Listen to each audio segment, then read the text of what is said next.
Colegas, senhoras e senhores, vamos dar início a uma sessão ordinária do Colhendo Órgão Especial. Primeiro fazendo a menção de um preito de saudades ao desembargador Zé Cardoso Neto, que faleceu esta semana, e também a genitora do desembargador Gilberto Gomes de Macedo Leme. O Colhendo Órgão Especial com certeza se manifestará numa moção de solidariedade junto às famílias enlutadas. Desembargador João Carlos Salete. Senhor presidente, eu sugiro que se acrescente a essas homenagens pelo falecimento do professor José Inácio Botelho de Mesquita. José Inácio Botelho de Mesquita e o Mauri Mascara Nascimento também. Né? Já foi homenageado por esse tribunal, um grande professor da faculdade, já estava muito bem lembrado, o desembargador Salete, está incluído. Desembargador McCracken. Porque é no mesmo sentido, senhor presidente. Desembargador Paulo Dimas. Senhor presidente, além de fazer um registro pessoal do falecimento do desembargador José Cardoso Neto, a quem nós chamamos carinhosamente de Cardozinho, colega maravilhoso que eu conheci quando substituto em Santos, né? Ele foi até meu vizinho por algum tempo. Lamento muito o falecimento dele. Quero dizer que, além de ser um grande magistrado, era principalmente um grande homem. Sim. Que acabou criando os filhos depois do passamento muito prematuro da esposa, com muito empenho. É um colega maravilhoso. E queria registrar a aposentadoria do Sebastião Feltrin e do Adel Drups Black Ferraz, nossos colegas que se aposentaram e que também vão deixar aqui uma lacuna no nosso tribunal. Temos de acrescentar esse rol o desembargador Otacílio Ferraz Felizardo, que hoje fez a sua última sessão. Não saiu ainda a aposentadoria dele. Tá certo. Desembargador Vandercy, no mesmo sentido. Nós temos também de fazer como uma menção obrigatória de uma despedida, pelo menos parcial, aos eminentes membros do Colhendo Órgão Especial que representam a parcela da democracia, da eleição, uma boa iniciativa da emenda 45 de 2004. Então, em tese, hoje seria a última participação do desembargador Paulo Dimas de Belis Mascaretti, que foi eleito em 26 de junho de 2012, com efeito a partir de 2 de julho de 2012, mas Vossa Excelência está ainda a disputar uma renovação de mandato, então é só menção. Mas os três outros desembargadores que se despedem mesmo, desembargador Luiz Antônio Ganzella, desembargador Itamar Gaino e desembargador Roberto Nucinques McCracken, em nome do Colhendo Órgão Especial e do Tribunal de Justiça, eu tenho de render as minhas mais sinceras homenagens pelo profícuo trabalho, pelo empenho, pelo devotamento, pelo entusiasmo, pela doação à causa de auxiliar a administração deste que é o maior judiciário do mundo. Testemunhei pessoalmente, por ter tido o privilégio de conviver com Vossas Excelências, o sacrifício e a dedicação, a responsabilidade e a seriedade com que os assuntos foram tratados.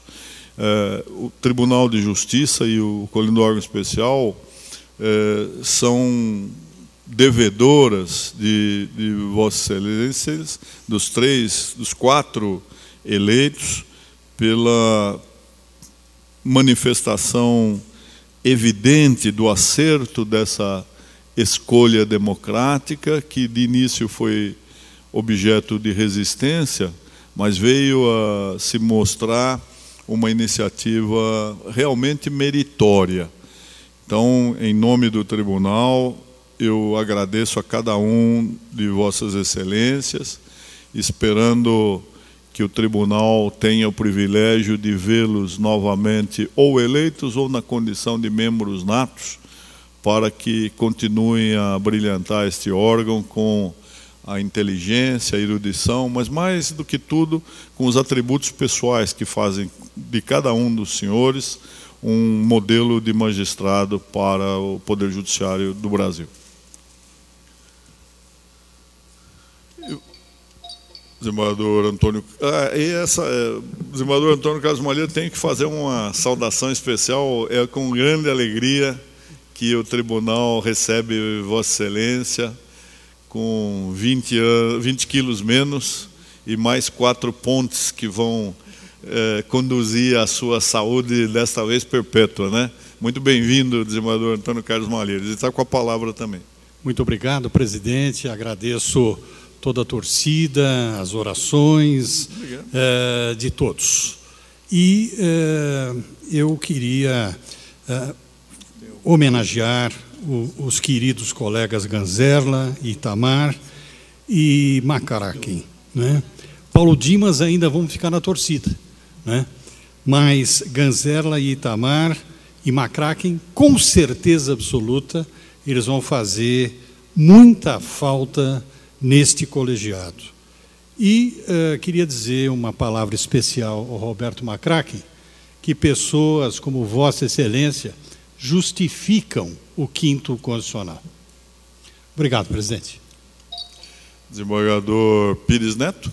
Senhor presidente, eu peço permissão para rapidamente saudar os colegas que hoje se despedem desse órgão especial, por isso, Vossa Excelência, certamente, provisoriamente. Dr. Ganzerla, meu companheiro de Tribunal de Alçada Criminal, dileto amigo, Dr. Macracken, Dr. Itamar Gaino, são 2 amigos e colegas que reencontrei nesse órgão especial. E eu, particularmente, obtive dos 3 um grande exemplo e decisões brilhantes que eu procurei seguir neste órgão, naturalmente, dentro das minhas limitações. Saudar também o Dr. Malheiros, que agora retorna já rejuvenescido, restabelecido, pedindo a Deus que lhe dê bastante saúde. E o Dr. Paulo Dimas, com certeza, estará aqui na próxima sessão, reeleito. Obrigado, presidente. Desembargador Corregedor-Geral. Senhor presidente, eu não vou me despedir do Dr. Paulo Dimas, porque deverá estar aqui nas próximas sessões. Dr. Itamar Gaino, nós nos conhecemos há muito tempo, das lides nas varas cíveis do Foro Central, e sempre tive por ele a maior admiração como juiz em 1º grau e como juiz do Tribunal de Alçada e, posteriormente, na seção de Direito Privado. Realmente é um magistrado ímpar, estudioso, de bom senso, cuidadoso, e vai fazer muita falta aqui neste órgão especial.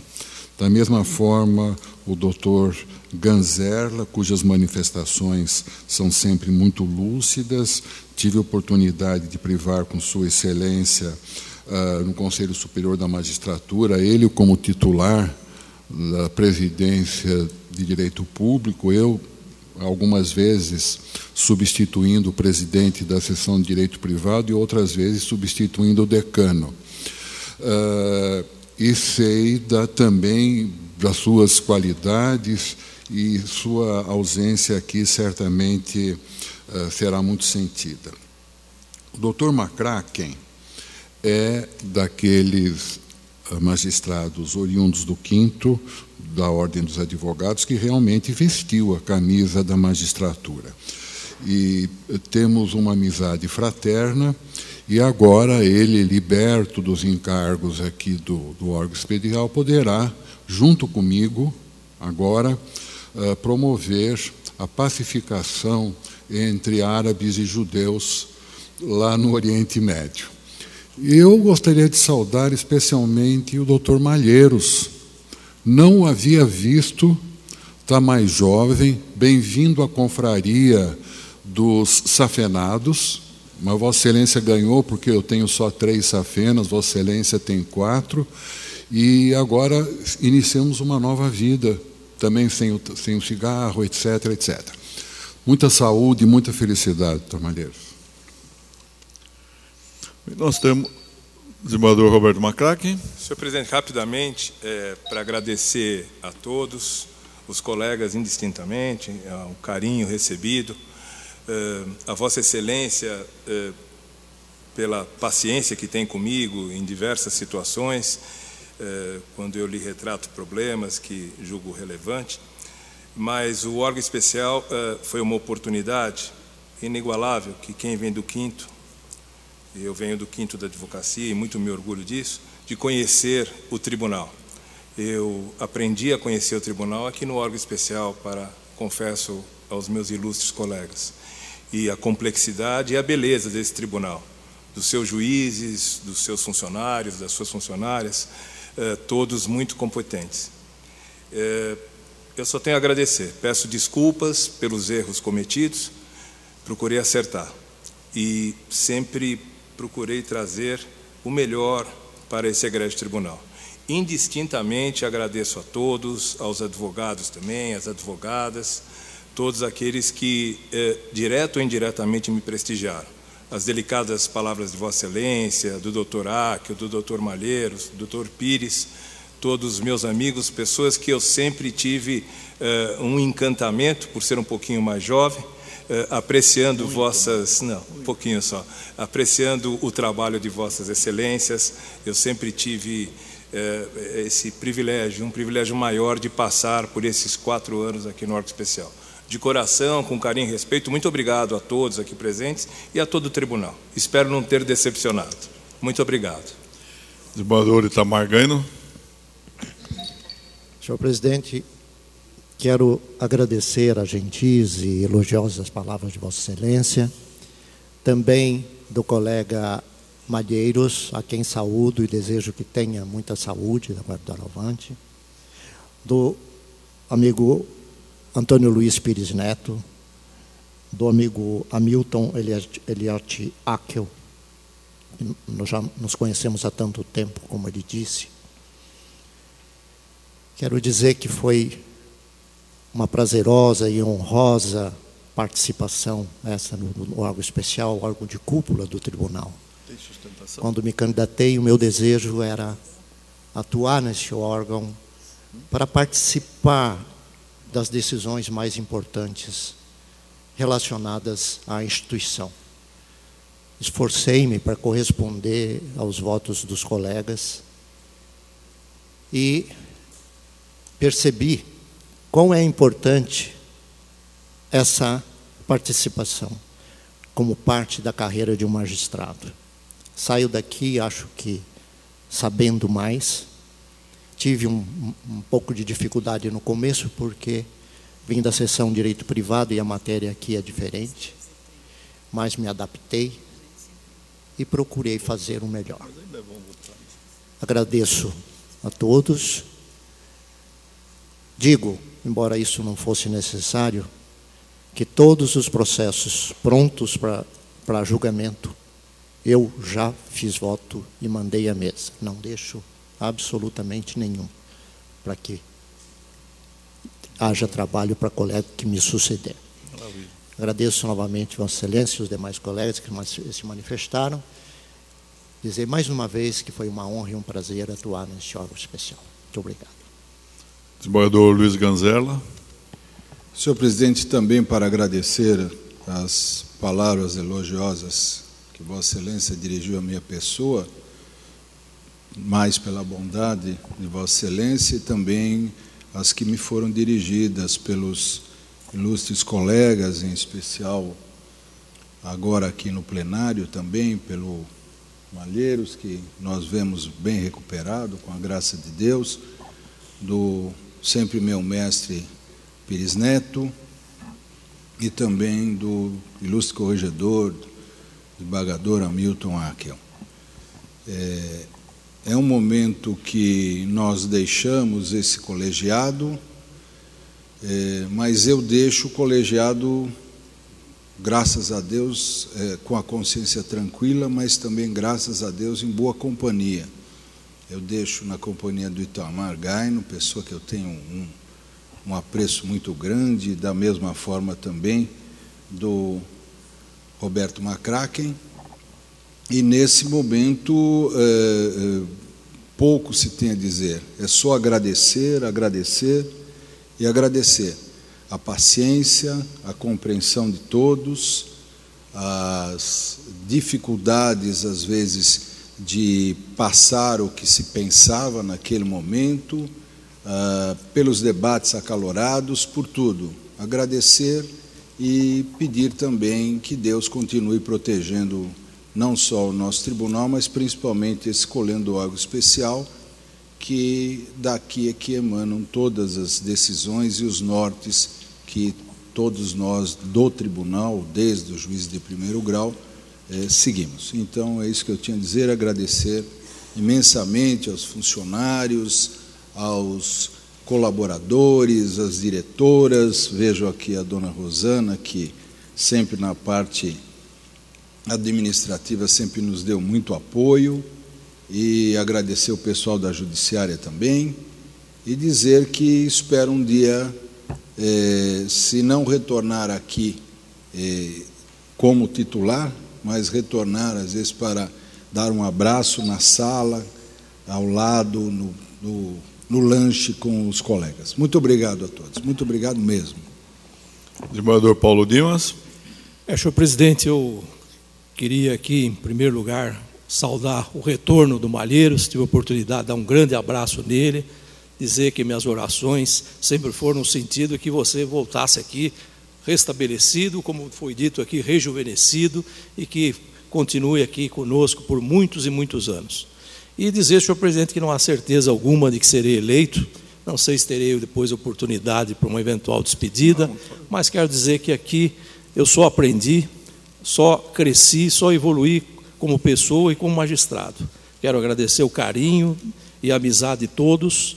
Fui sempre muito bem recebido em todos os lugares, e acho importante aqui saudar o Itamar, que fez um trabalho extraordinário. Disse a ele que ele teria toda a condição de continuar, seria aclamado pelos colegas, como o Ganzerla também fez aqui um trabalho excelente, participaram de tudo, cumpriram a sua missão à altura, e tenho certeza que os colegas aí estão aí no nosso pleno, vão reconhecer sempre esse trabalho, essa dedicação, esse empenho, e principalmente a seriedade com que foi levada adiante a participação de cada um. E o Macraque é aquele colega sempre presente, sempre amigo, sempre preocupado com as questões do tribunal, e que é, sem dúvida, um magistrado com M maiúsculo, como todos os demais, e que, vindo do quinto, como foi dito aqui, vestiu a nossa camisa, e com certeza ainda tem muitas contribuições a dar em outras frentes. Felicidades a todos, e da minha parte eu só tenho a agradecer principalmente a Vossa Excelência, aos funcionários e todos aqueles que sempre nos respaldaram aqui nesse tribunal. Vamos iniciar então pela sessão administrativa. Há um pedido de preferência do número 5. O relator é o desembargador Hamilton Elliott Akel, digno corregedor-geral da Justiça. São embargos de declaração opostos por Antônio Cruz Silva. Vossa Excelência tem um voto 34.060. Senhor presidente, nos autos de representação, o reclamante embarga contra o acórdão, sustentando omissão do julgado, dizendo que o desfecho, entre aspas, não resolveu coisa alguma. E também se insurge quanto à idoneidade da guia de recolhimento juntada ao processo judicial. Aponta ocorrência de ofensa ao ordenamento jurídico, porque a parte adversária pediu e conseguiu posse de via pública, o que deve ser obstada. E pugna pela reforma do acórdão com reconhecimento da nulidade do julgamento administrativo e judicial. É evidente que esses embargos têm caráter apenas e nitidamente infringencial. Não há contradição, porque a contradição que se corrige por embargos é que existe entre proposições internas do julgado. E a isso não equivale à desconformidade do resultado do julgamento com a interpretação que a parte vencida dá aos fatos alegados e textos legais invocados. O acórdão foi lavrado, data vênia, em termos claros, compõe um todo sistemático coerente, não há qualquer omissão. Assinalo mais uma vez que não houve ofensa ao ordenamento jurídico. O que consta da sentença debatida na representação é que as partes litigaram em ação possessória envolvendo um muro lindeiro à construção de ambos, e no curso da demanda, em verbis, vê-se o réu ousadamente construindo um outro muro a pleno vapor, a fim de alterar a situação de fato sobre a qual versa a lide. Evidentemente, claro é que, com a construção desse segundo muro em torno do prédio 63, a intenção de Antônio Silva forçar uma situação, fazendo com que o muro pretendido pela autora torne encravada a saída de seu imóvel. A sentença transitou em julgado em março de 2011, vale dizer, há mais de... Tem alguém convocado hoje? E vem a parte... depois disso... Não foi 2011, deve ter sido 2001. Que eu digo, não obstante, quase uma década depois, a parte vencida apresentou embargos à execução e promoveu repetidos atos procrastinatórios, e por isso foi-lhe aplicada a pena por litigância de má-fé. E é contra essa condenação que vem se insurgindo o reclamante, que pretende, por essa via administrativa, mudar o desfecho daquela lide. A questão é jurisdicional e não disciplinar. E, por outro lado, a questão relativa à falsidade documental da guia de recolhimento no processo judicial não constitui matéria a ser discutida no âmbito da corregedoria, pois imputou-se a prática a outro causídico, a outro advogado, e não nem a um magistrado, nem ao serventuário. Então, o caso era mesmo de arquivamento como deliberado em decisão monocrática do corregedor e agora pelo órgão colegiado. Eu estou rejeitando. O eminente relator propõe a rejeição dos embargos. E esse é o resultado. O número 4 continua na relatoria de Vossa Excelência.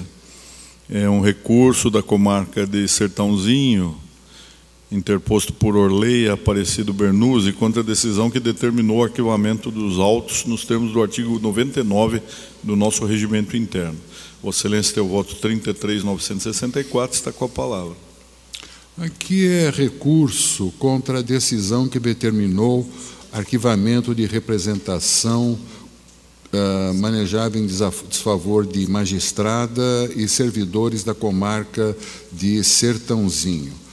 O conteúdo da representação envolve matéria exclusivamente jurisdicional. O que se alega é que decisões da magistrada representada, que teria se recusado a reconhecer a competência da vara apontada como preventa para a sequência das demandas envolvendo o representante, seriam incorretas e manifestariam uma recusa ao cumprimento de ordem superior.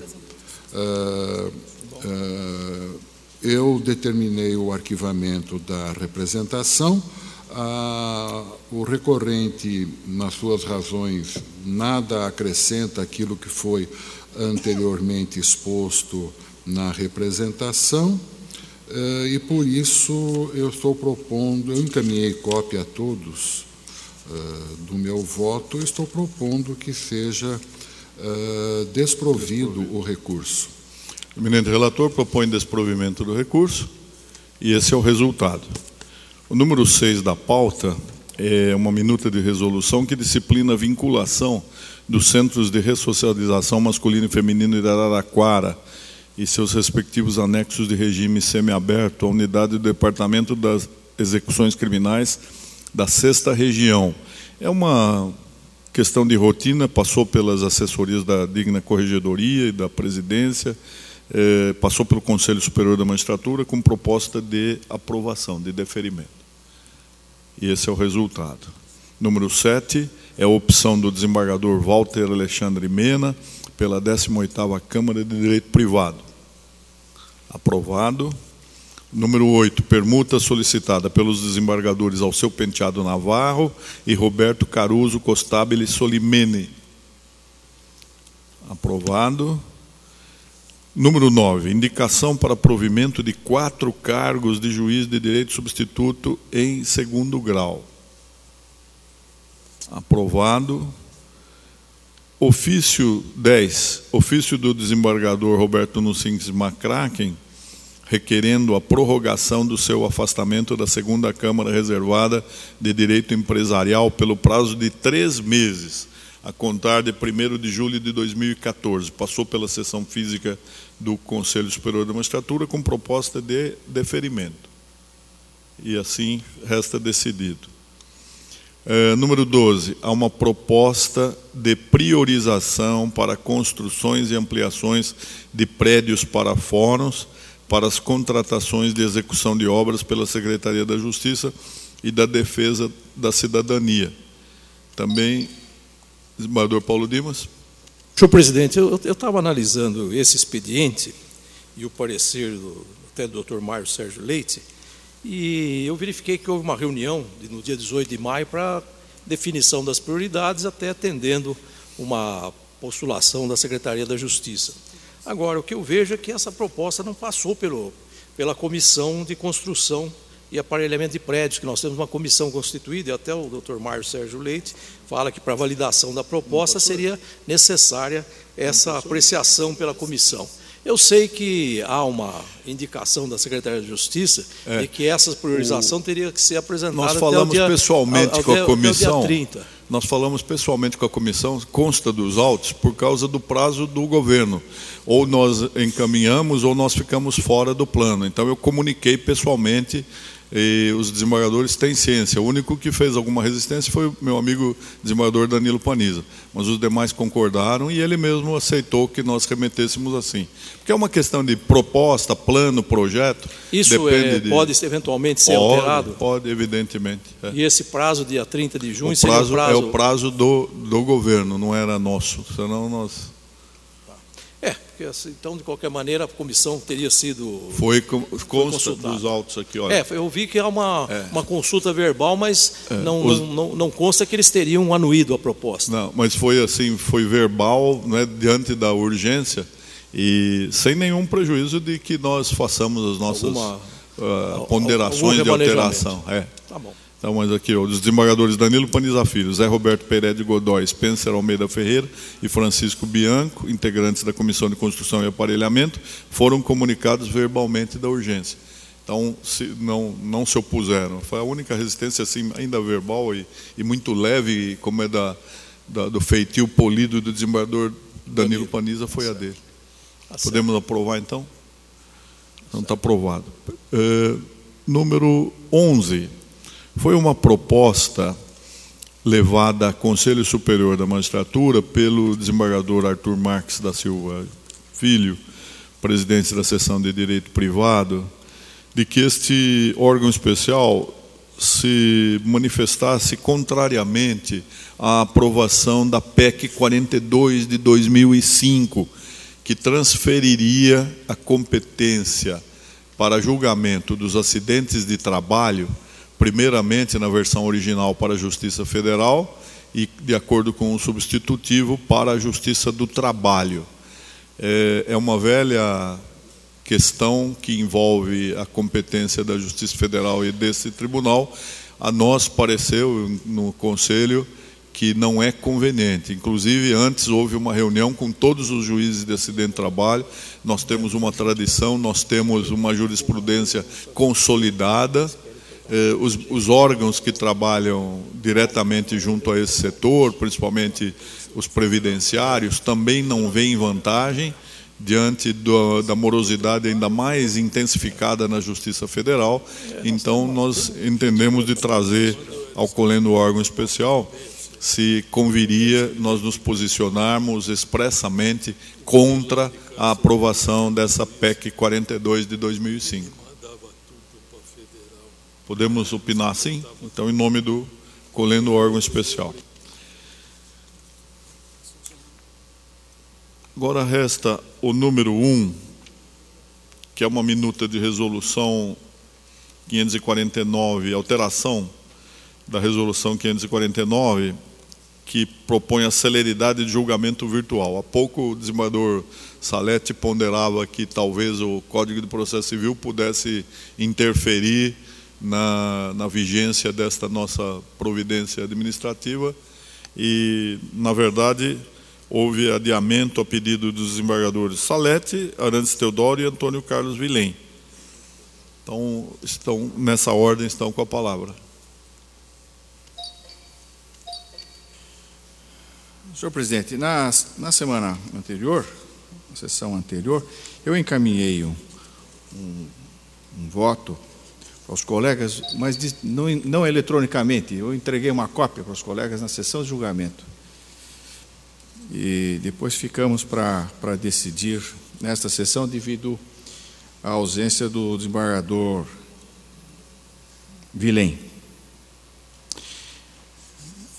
Como os colegas, alguns não estavam naquela sessão, eu vou tomar a liberdade de ler, senhor presidente, que é rápido, é um voto curto. E digo o seguinte: a resolução 549, 2011, facultou a realização do julgamento virtual pelas diversas câmaras, ouvidas as partes, objetivando a decisão de agravo de instrumentos regimentais em base de declaração de um lado e de outro das apelações, mandados de segurança e habeas corpus originários. No primeiro caso, determina o relator a prévia ciência das partes pela imprensa oficial para fim de preparo de memoriais ou eventual oposição em 5 dias à forma de julgamento, bastando de qualquer delas sem necessidade de motivação para impedi-la.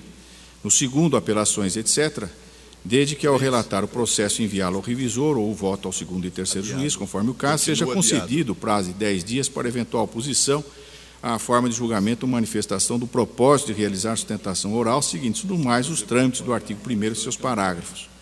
A proposta de agora está centrada fundamentalmente em 2 aspectos, quais sejam: tornar obrigatório o julgamento, salvo as exceções previstas na minuta, para todos os casos, e eliminar as providências práticas de ciência e intimação, respectivamente previstas nessas normas, de tal modo a assegurar celeridade ao procedimento.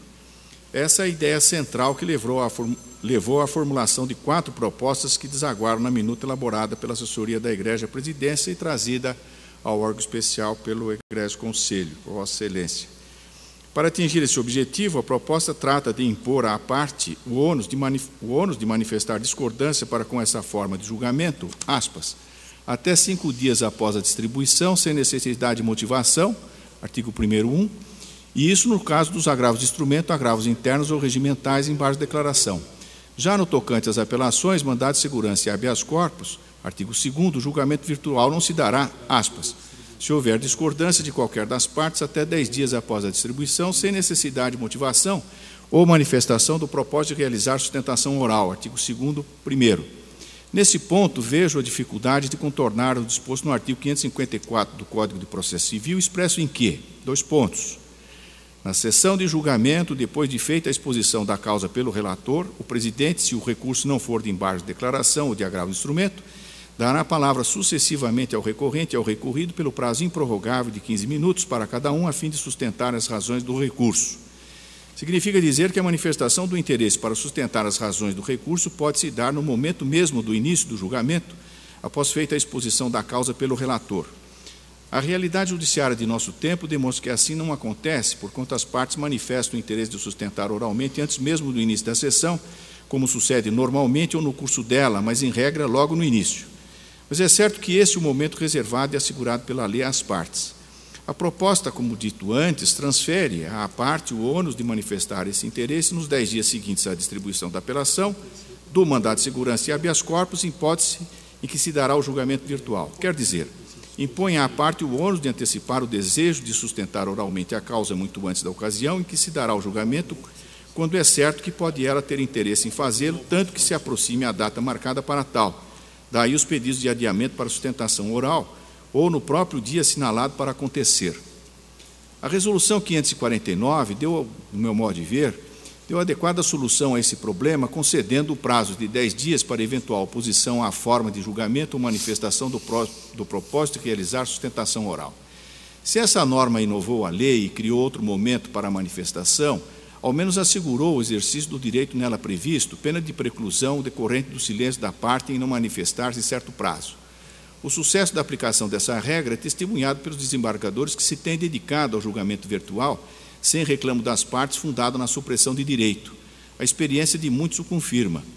Eu, de fato, eu troquei ideias com muitos colegas lá da seção de direito privado, e todos me asseguram que assim tem acontecido naquelas câmaras que tem experimentado proceder ao julgamento de forma virtual. Agora, a minuta elimina a intimação. Abolir essa providência não significa simplesmente suprimir providência prática, por inútil. A formalidade imposta pela lei para a prática de certos atos processuais, porque em geral a forma é livre, constitui segurança para as partes e para o juiz.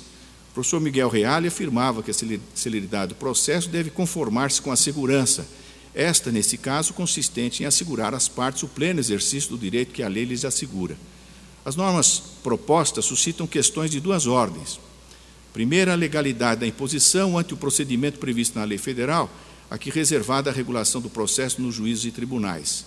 Em segundo lugar, as consequências processuais de eventual falta de manifestação da parte nos 10 dias seguintes à distribuição. Neste ponto, senhor presidente, em conversa com vários colegas, ainda hoje mesmo, antes da sessão, nós lembrávamos que advogados podem ter uma determinada posição de não sustentar oralmente uma causa e depois mudarem de posição. E também porque trocam os advogados no curso do processo ou na espera do julgamento. Outras vezes, advogados são contratados justamente para, às vésperas do julgamento, vir ao tribunal proceder a uma sustentação oral. A providência da intimação, prevista na norma em vigor, malgrado significando a introdução de sobrepasso à intimação, inexistente no julgamento presencial, está de acordo com a lei e autoriza o tribunal, disso também estou seguro, a afirmar a ocorrência de preclusão. O voto do desembargador Ricardo Mairanaf, proferido na decisão do Egrégio Conselho Superior da Magistratura, alertou fundamentadamente para esse problema de ordem legal, malgrado propondo fosse a intimação procedida antes da subida dos autos a esta instância, o que, no meu modo de ver, agravaria este problema que eu estou entrevendo. Como se sabe, muitas vezes a decisão de sustentar oralmente o advogado toma ao conhecer o relator a que distribuído o recurso e, portanto, a Câmara que o julgará.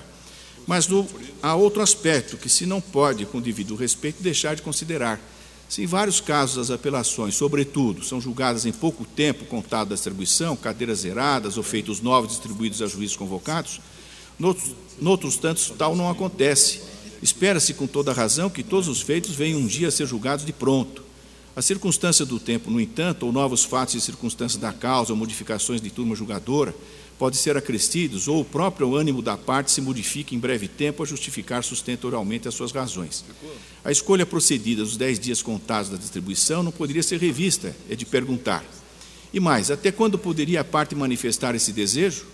Tenho para mim que a resposta não pode ser outra, até que iniciada a preparação do julgamento pelo relator, como anuncia e assegura a norma em vigor, ou no ato do julgamento público, como está na lei, artigo 554 do Código Processual.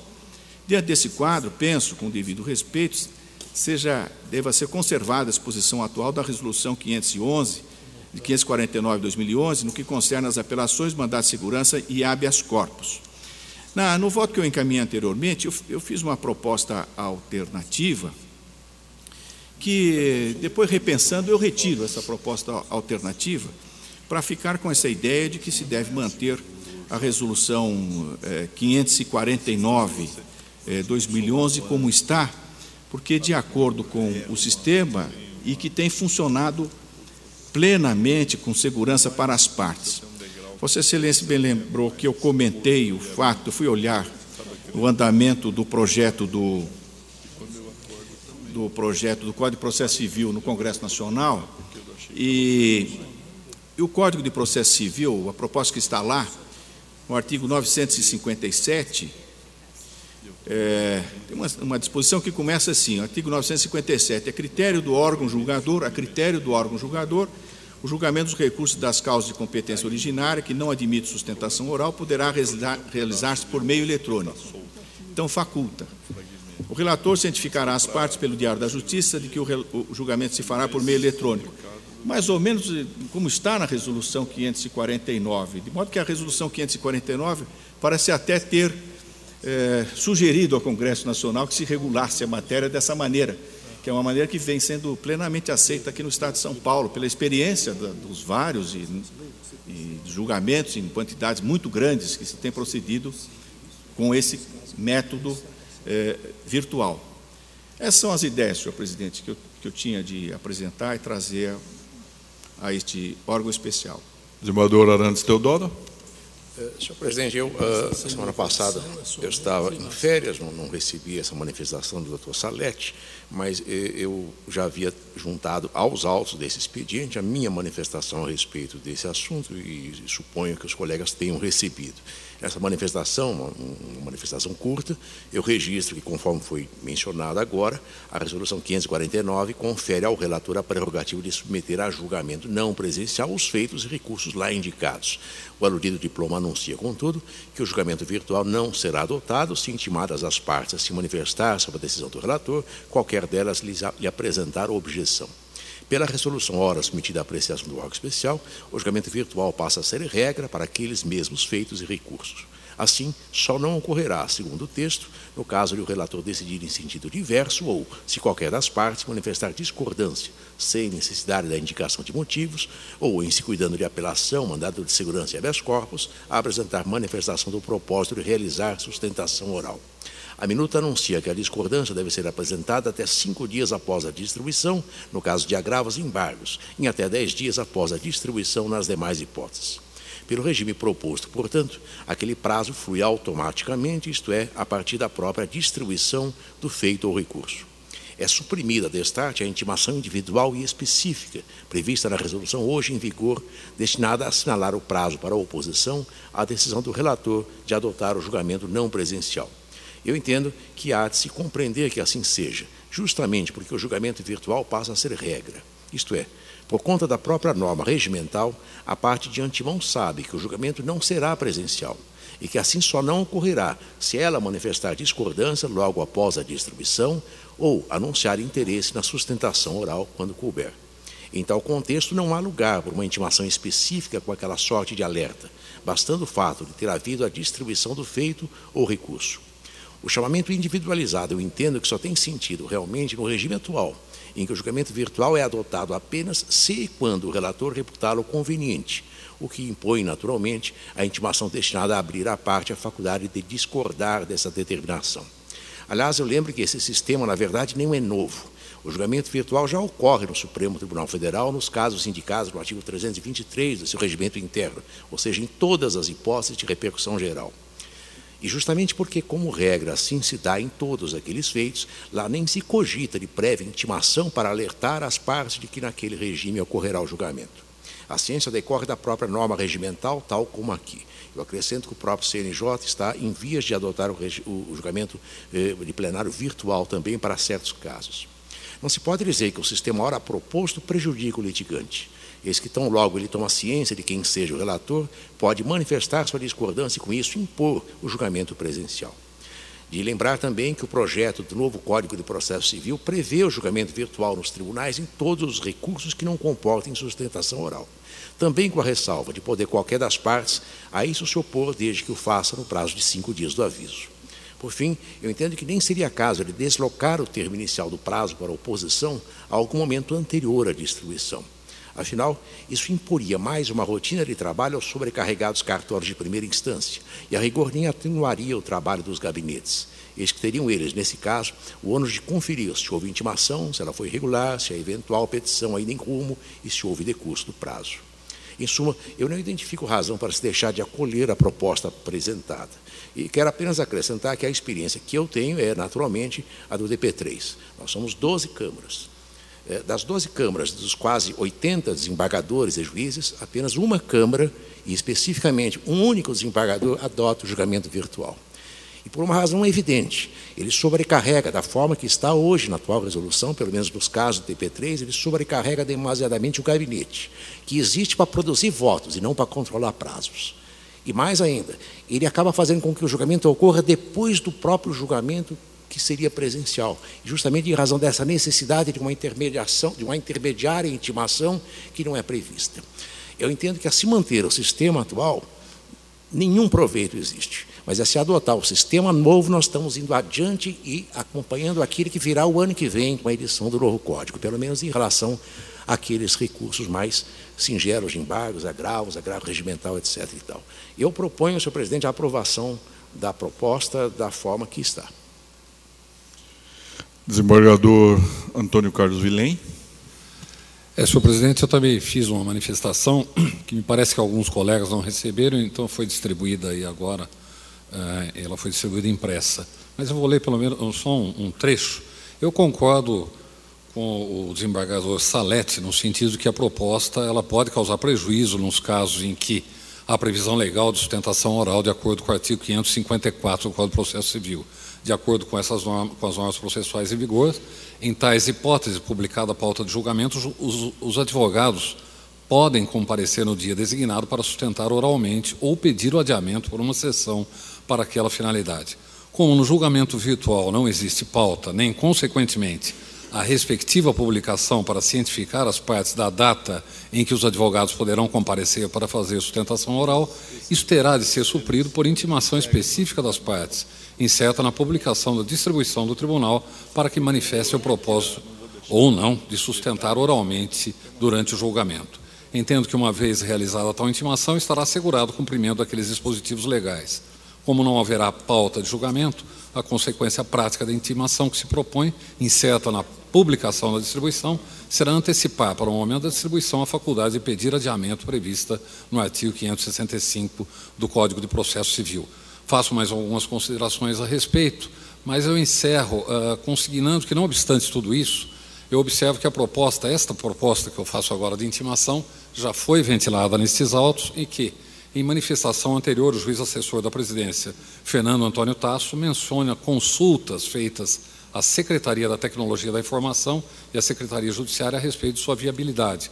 E, para mim, não ficaram claras nos autos as razões pelas quais seria positivo ou negativo a adoção dessa nova medida. Entendo, por isso, que se a intimação em questão é imprescindível, a previsão de sua implementação mediante alteração da Resolução 549 não prescinde de novos estudos a respeito daquelas indagações. Mas, em síntese, senhor presidente, eu entendo o seguinte: essa proposta que está em votação, realmente ela vai esbarrar nesses dispositivos, essas normas processuais atualmente em vigor. Essa nova intimação que eu proponho, depois também estive conversando com alguns colegas, que vários viram isso com reserva, no sentido, como mencionou o doutor Teodoro, de talvez criar aí mais um degrau dentro do gabinete, ou mais um escaninho lá para esperar o decurso desse prazo, enfim, várias reservas. Como o doutor Salete também salientou, existe aí o projeto do Código de Processo Civil em votação, em estudo no Congresso Nacional. Talvez fosse mais prudente deixar as coisas por hora como estão ou fazer novos estudos, tendo em vista também que eu acho que é pequeno o número de julgamentos virtuais atualmente. Então, apesar de fazer essa proposta de intimação, eu retiraria essa proposta também para deixar a situação como está, nos termos da Resolução 549, ou fazer novos estudos a respeito da questão. Desembargador Luiz Ganzerla. Senhor presidente, eu ouvi as palavras dos que lançaram voto nos autos. Eu peço permissão para fazer algumas ponderações. Eu estava no Conselho Superior da Magistratura quando, por gestões, na gestão em que participou o doutor Fernando Maia da Cunha e também do doutor Bedran, eles fizeram as gestões para que fosse possível essa resolução para que se adotasse o julgamento virtual. Na época, eles tiveram algumas conversas com a Ordem dos Advogados, com a Associação dos Advogados, e a solução que se encontrou na época, vamos dizer, para que se iniciasse esse julgamento virtual, foi o modelo que foi apresentado com a intimação do advogado, dando prazo pelo relator. Eu, na época, eu ponderei que eu entendia que isso iria tornar, como bem colocado pelo desembargador Antes Teodoro, a situação do julgamento virtual quase algo que inexequível, porque uma boa parte do tribunal que hoje mantém o acervo em dia, para ele não interessa, por exemplo, ele pedir que se intime o advogado, dá todo o trabalho para o cartório, para que depois venha a intimação, para que o advogado se manifeste. É mais fácil ele, por decisão monocrática, ou mesmo colocando à mesa, ele julgar o processo. E é o que tem ocorrido, e daí que não tem surtido muito efeito esse julgamento virtual, o que é prejudicial para o tribunal, para os advogados e principalmente para os jurisdicionados. Eu, apesar da ponderação do desembargador Vilém, eu entendo que a proposta que ele fez inicialmente, que eu acho que seria quase como intermediária daquela manutenção, como propôs o desembargador Salete, da situação atual, ou daquela alteração para que não se tome quase providência nenhuma, ou se tome só em primeira instância, algo assim, uma outra proposta, no sentido de que, no momento da distribuição, se faça essa intimação. Por quê? Porque, como bem colocado pelo desembargador Vilém, no julgamento virtual não existe pauta, nem, consequentemente, a respectiva publicação para cientificar as partes da data em que os advogados poderão comparecer para fazer sustentação oral. Isso deve ser suprido por intimação específica das partes, incerta na publicação da distribuição, quando já se sabe, inclusive, quem é o relator. Realizada tal intimação, está assegurado o cumprimento dos dispositivos legais.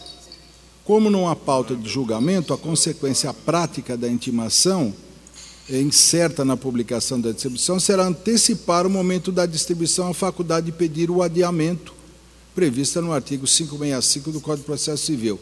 Em resumo, eu acho que isso atenderia tanto aos advogados, quanto ao tribunal e quanto ao jurisdicionado, porque os advogados teriam oportunidade de se manifestar previamente, já sabendo quem é o relator, e por esse motivo eu, data vênia, eu renovo a proposta do desembargador Vilém no sentido de que seja nesse momento da distribuição para dar um impulso a esse julgamento virtual.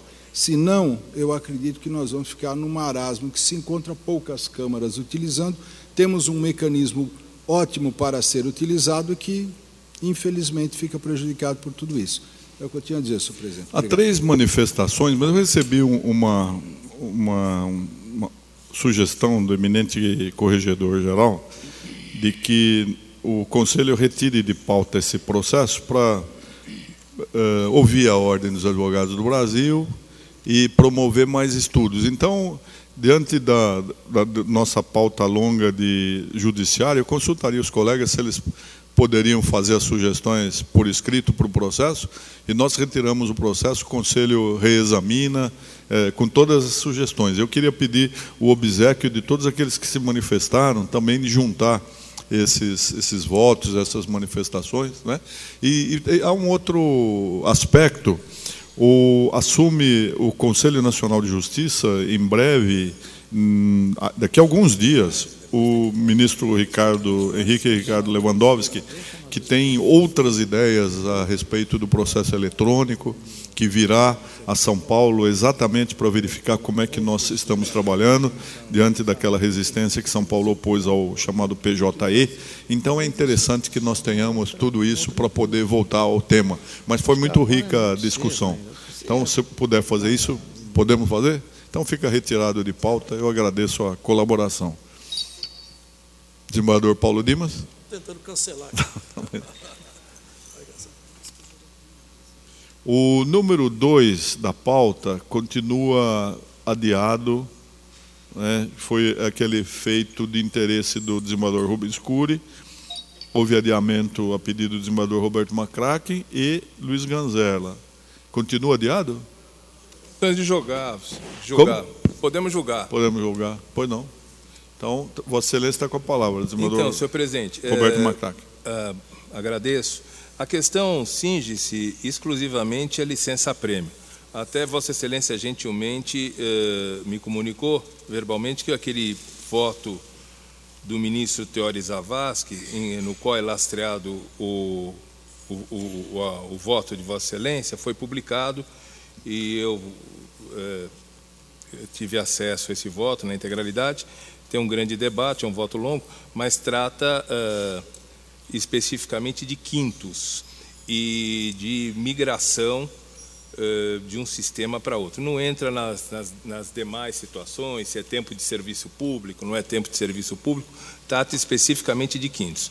E como o tema licença-prêmio já foi discutido aqui, já foi exaustivamente debatido, isso está na manifestação do doutor desembargador Itamar Ganho, salvo engano, também do doutor Arantes, salvo engano também, eu estou concordando com a conclusão do voto de Vossa Excelência. Então, acompanho o voto de Vossa Excelência. Desembargador Ganzella. No mesmo sentido, senhor presidente. Então, esse número 2 pode ser aprovado nos termos daquele voto anterior. Então, está aprovado. Está encerrada a sessão. Só faltam os afastamentos de magistrados, aquela questão de rotina, podemos considerar aprovados também. Eu agradeço a doutora Rosana, a colaboração. E vamos passar para o... Por que esse aqui? O número 4 da pauta judiciária, o eminente desembargador Xavier de Aquino deferiu adiamento por uma sessão para sustentação oral. Então, não será julgado o número 4. O número 11, o desembargador Ferreira Rodrigues, que é o relator, retirou de pauta. Nós vamos julgar, para ganhar tempo, alguns bloquinhos e, por favor, se houver necessidade de destaque, é só acionar a campainha como de costume.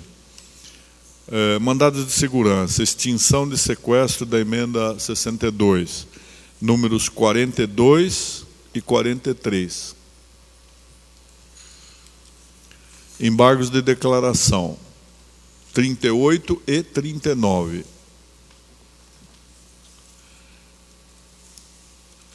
Ações diretas de inconstitucionalidade por vício de iniciativa, 29, 32, 34 e 35. Quando não estamos chamando outras idênticas, é porque são pedidos de preferência, serão votados individualmente. Extinção de processo, ação direta de inconstitucionalidade, números 24 e 31. Conflitos de competência, 13. Desembargador Luiz Antônio Godoy. Pede destaque. Destaque. 14, 15, 16. Desembargador Eros Picelli. Deixa com 16? 16. 17, 18, 19, 20, 21, 22. Vamos julgar já essas que foram separadas. A 16, 13 e 16. Número 13. Relator o desembargador Vandercy Álvares. Primeira Câmara de Direito Privado e primeira Câmara reservada ao Meio Ambiente. Interessada Petrobras. Desembargador Vandercy Álvares tem o voto 24.029 e está com a palavra.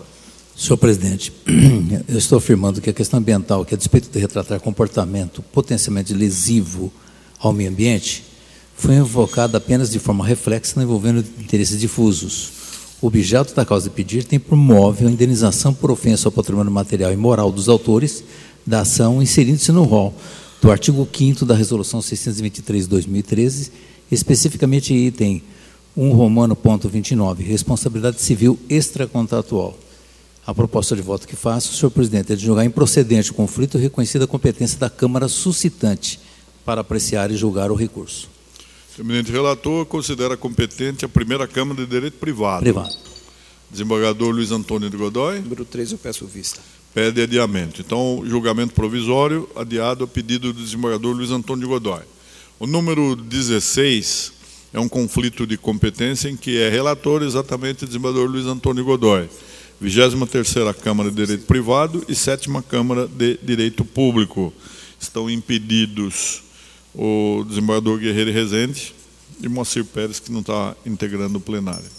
Vossa Excelência está com a palavra, eminente relator. Senhor presidente, este caso eu acredito que seria de toda conveniência que fosse retirado de pauta para que seja examinado pela comissão. Pois não, você está retirando de pauta, então. Exatamente. Pois não. Acho que a questão ainda dependente pode ter uma definição geral e não simplesmente uma situação particular. Então está retirado de pauta a pedido do eminente relator. E o desembargador Eros? Nós formamos de novo a comissão, a Vossa Excelência não estava presente naquele dia, nós formamos de novo a comissão para estudarmos dois assuntos: loteamento em questão de regularização por parte de município, ente público, e também essa questão da previdência privada. E nós só ainda não reunimos a comissão em razão da dificuldade que nós estamos tendo. Agora eu recebi a notícia da secretária judiciária que nós estamos conseguindo levantar o número de processos dos dois casos, e a partir daí a comissão vai poder se manifestar a respeito. Então, acho que é de bom alvitre realmente suspender esse julgamento. Mais alguns blocos para abreviar o trabalho. Ação direta de inconstitucionalidade. Números 23, 25, 26, 27, 30, 36.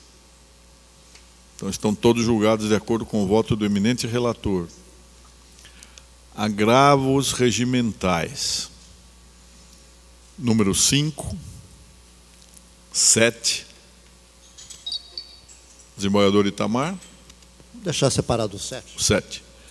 8 e 9.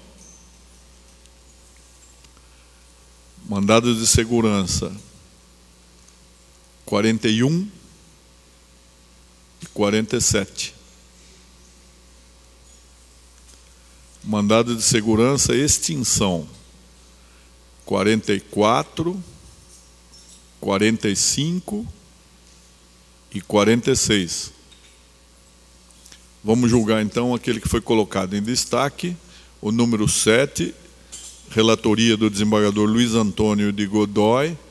É um agravo regimental em que é agravante o presidente da Câmara Municipal de São Paulo e agravado o Procurador-Geral de Justiça, interessado o prefeito do município. Vossa Excelência tem o voto 29.700 e a palavra. Senhor presidente, houve oposição de embargos de declaração que eu acabei por receber como agravo regimental em atenção aos princípios da economia processual e fungibilidade recursal. Esse caso é uma ação direta de inconstitucionalidade, é uma decisão de liminar suspensão da eficácia da lei, por de aparente vício de iniciativa na lei que dispõe sobre a incorporação de área relativa à Praça Maria Helena Monteiro de Barros Saad ao Parque Ibirapuera, dando outras providências. Aparentemente, sob o meu ponto de vista, teria ocorrido invasão da esfera de competência do Executivo no que diz respeito à disciplina da gestão patrimonial de bens públicos, bem como de planejamento urbano de uso e ocupação do solo. E, na verdade, eu reconheceria aqui a inexistência de um ato concreto a ser praticado pela Câmara ou seu presidente. Essa seria a maior preocupação que me pareceu existente no momento. A situação jurídica local, que se retornaria, vamos dizer, ao status anterior, ainda que a situação fática possa ser diversa. A eventual impossibilidade de alteração fática ou jurídica seria matéria a ser oportunamente analisada no mérito da ação, por isso estaria propondo que fosse negado o provimento ao recurso. Desembargador Itamar. Senhor presidente, como o relator adiantou, o presidente da Câmara apresentou embargos declaratórios em razão de não saber como cumprir a liminar que foi concedida nessa ação declaratória de inconstitucionalidade. E o eminente relator recebeu esses embargos declaratórios como agravo regimental, mas a verdade é que eles não contêm razões de mérito. Essas razões vieram com memoriais. Eu recebi os memoriais e os li. E entendo que não é caso realmente de se conceder a liminar. Primeiro porque se trata de uma lei de efeito concreto. A praça já está integrada ao Parque do Ibirapuera. O que a lei fez foi simplesmente legitimar, regularizar, sem alterar absolutamente nada. Além disso, que aparentemente não existir relevância na fundamentação, falta o requisito do periculum in mora, porque se a situação fática é consolidada, para que serve a liminar? Como ela poderia ser cumprida? Vai separar a praça do parque agora, antes de julgar a ação? Então, ocorreria o periculum in mora inverso, isso sim, se fizesse alguma coisa. Então, eu não vejo justificativa para se conceder, para se sustentar essa liminar. Mesmo porque o eminente relator diz, não, a Câmara não precisa fazer nada. Ora, então, se não precisa fazer nada, não se justifica realmente a liminar. Por isso, eu, com toda a vênia, dou provimento ao agravo regimental. Para caçar a liminar, a situação fática continua como está, até que se julgue a ADIM. Esse é o meu voto, senhor presidente. Desembargador Xavier de Aquino. Peço vista, senhor presidente. Então, adiado ao pedido do desembargador Xavier de Aquino. Desembargador Arantes Teodoro? Não, eu iria antecipar, eu aguardo a vista. Pois não. Bem, nós temos o número 10, desembargador Guerreiro Rezende é o relator. É uma arguição de inconstitucionalidade da 13ª Câmara de Direito Público, interessada a Prefeitura de Campinas. A questão aqui é a seguinte. Vício formal de inconstitucionalidade por desvio de poder legislativo. Se a competência que disciplina a organização administrativa de iniciativa privativa do chefe do Poder Executivo, a iniciativa legislativa importa em violação frontal do texto constitucional, consagra a separação de poderes estatais. Ofensa aos artigos 5º, 47, 2, 144. A lei impugnada gerará despesas para o município, necessária a indicação da fonte de receita desses recursos, não bastando a afirmação genérica de que as despesas decorrentes da execução dessa lei correrão por conta das dotações orçamentárias próprias, sendo necessário especificar no orçamento municipal a origem da receita correspondente ao custeio. No meu ponto de vista, a inconstitucionalidade está configurada. Em suma, é o meu voto. O eminente relator propõe se julgue procedente a arguição. E esse é o resultado. Número 12 é uma cautelar inominada, relator desembargador Arantes Teodoro, autor José Antônio Caldini Crespo e interessados o município de Sorocaba. O desembargador tem o voto 24.299 e a palavra. Senhor presidente, é uma ação cautelar incidental a uma ação direta de inconstitucionalidade da lei municipal daquela localidade e cujo objetivo é compelir o prefeito municipal e o presidente da Câmara Municipal a se abster de aprovar novos loteamentos fechados, bem como aprovar o novo plano diretor no que concerne o loteamento fechado até a decisão em trânsito de julgado da ADIM que está em trâmite nesse egrégio tribunal. Fecha aspas. Eu entendo, no entanto, que é caso de se julgar extinta a cautelar, dada a manifesta falta de uma das condições da ação. Com efeito, o artigo 90 da Constituição do Estado de São Paulo elenca quem goza de legitimidade para propor a ação de inconstitucionalidade de lei ou ato normativo estadual ou municipal. Transcrevo o dispositivo. Anoto que se cuida de rol taxativo, que, como se vê, não inclui o vereador, ainda que filiado a partido com representação na Câmara local. Ora, se o membro da Câmara de Vereadores não pode ele mesmo aforar a ação direta de inconstitucionalidade, não pode tampouco propor ação conexa a ela, como tal se configurando a cautelar, destinada a obter providência relacionada ao fim almejado naquela. A falta de legitimidade do postulante já seria aqui, por si só, suficiente à extinção do processo. Mas eu entendo que a isso se há de acrescentar ainda que o Supremo Tribunal Federal tem firme posicionamento no sentido de ser inadmissível cautelar incidental as ações diretas de inconstitucionalidade. Eu dou como exemplo 2 acordos nesse sentido. Portanto, seja vista da falta de legitimidade do postulante, seja em face da inadequação procedimental, resta extinguir o processo. O meu voto, por isso, julgo extinta a cautelar sem exame do mérito. Eminente relator propõe a extinção da cautelar sem o exame do mérito. E esse é o resultado. O número 40, relatoria do desembargador Tristão Ribeiro, é um habeas corpus impetrado pelo Sindicato dos Servidores Públicos Municipais de Tatuí, sendo paciente e sendo impetrado o delegado-geral de Polícia do Estado. Vossa Excelência, com a palavra, eminente desembargador. Senhor presidente, trata-se de um habeas corpus coletivo, preventivo, impetrado em favor de servidores da Guarda Municipal de Tatuí. Eles pretendem a expedição de salvo-conduto para que possam portar arma fora do horário de expediente. Eu estou entendendo que a via utilizada é inadequada ao fim objetivado e estou propondo o indeferimento liminar do presente habeas corpus. Eminente relator, propõe-se indefira liminarmente o habeas corpus. E esse é o resultado. Nós vamos passar agora às preferências. A primeira é o número 6, relatoria do desembargador Péricles Pisa, que está com a palavra. Senhor presidente, agravo regimental do indeferimento da liminar.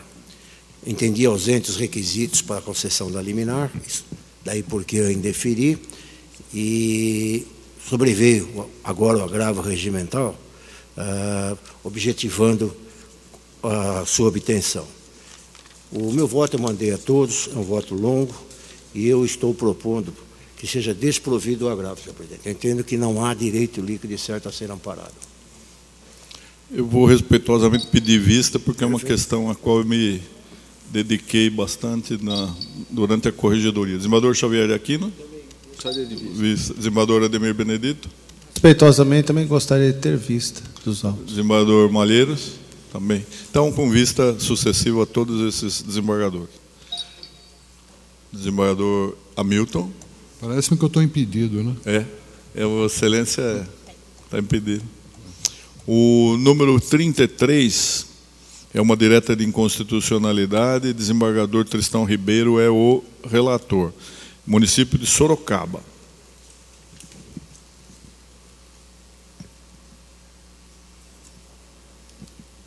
Presidente, a ação direta de inconstitucionalidade proposta pelo prefeito do município de Sorocaba, visando a declaração de inconstitucionalidade do parágrafo único do artigo 3º do artigo 5º, com anexo 7º da Lei Municipal no 10.620, de 14 de novembro de 2013. Eu estou lendo a ementa, matéria tributária e disposições de difícil operacionalização, vício de iniciativa e ausência de pertinência temática, ocorrência, ação procedente e inconstitucionalidade reconhecida. O ilustre relator propõe-se julgue procedente a ação. E esse é o resultado. Número 28, uma outra direta de inconstitucionalidade do município de Sorocaba, relator, o desembargador Vandercy Álvares. Senhor presidente, ação direta de inconstitucionalidade, lei número 10.673, de 16 de 12 de 2013, do município de Sorocaba, de iniciativa parlamentar, que dispôs sobre a proibição de corte de fornecimento de água nos imóveis onde residam pessoas portadoras de necessidades especiais ou acamados. Norma que dispõe forma e modo de execução do ato que instituiu, sem definir a fonte orçamentária para tanto, vício de iniciativa a configurar a invasão de competência do chefe do Poder Executivo, incidindo igualmente no óbice da ausência de previsão orçamentária. Ofensa à Constituição do Estado de São Paulo, especialmente seus artigos 5º, 25, 47, incisos 2 e 14, 144 e 171, inciso 1. Demais, a tarifa de água se constitui em preço público, cuja fixação e alteração compete exclusivamente à administração pública. Por isso, eu estou propondo, senhor presidente, o julgamento de procedência da ação para declarar a inconstitucionalidade dessa lei de Sorocaba. O eminente relator propõe-se declare a procedência da ação. E esse desembargador Hamilton. Peço vista. É adiado a pedido do desembargador Corregedor-Geral. Número 37. Relatoria do desembargador Guerreiro e Rezende. Embargos de declaração do Sindilex, Sindicato dos Servidores da Câmara Municipal do Tribunal de Contas do município de São Paulo. Embargado o presidente do Tribunal de Contas do município de São Paulo. Aqui eu já julguei esse mandado de segurança que foi acolhido por todos. Esses embargos é a repetição total do mérito daquele processo. Eu estou rejeitando esses embargos. O ilustre relator propõe a rejeição dos embargos. E esse é o resultado. O número 1 é uma direta de inconstitucionalidade em que o relator é o desembargador Ferreira Rodrigues. Houve adiamento a pedido do desembargador Paulo Dimas Mascaretti.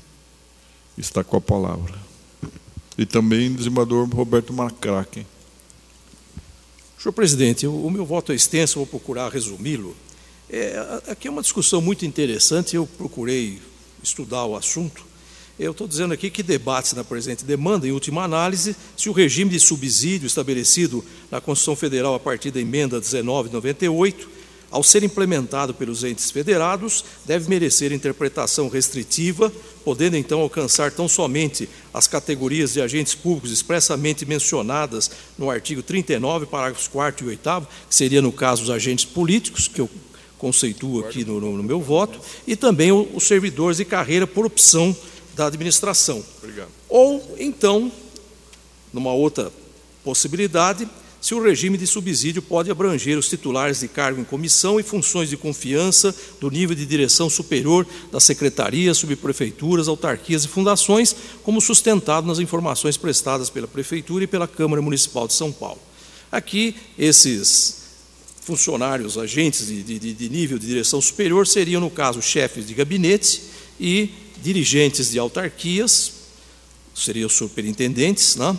E os presidentes das fundações municipais de direito público.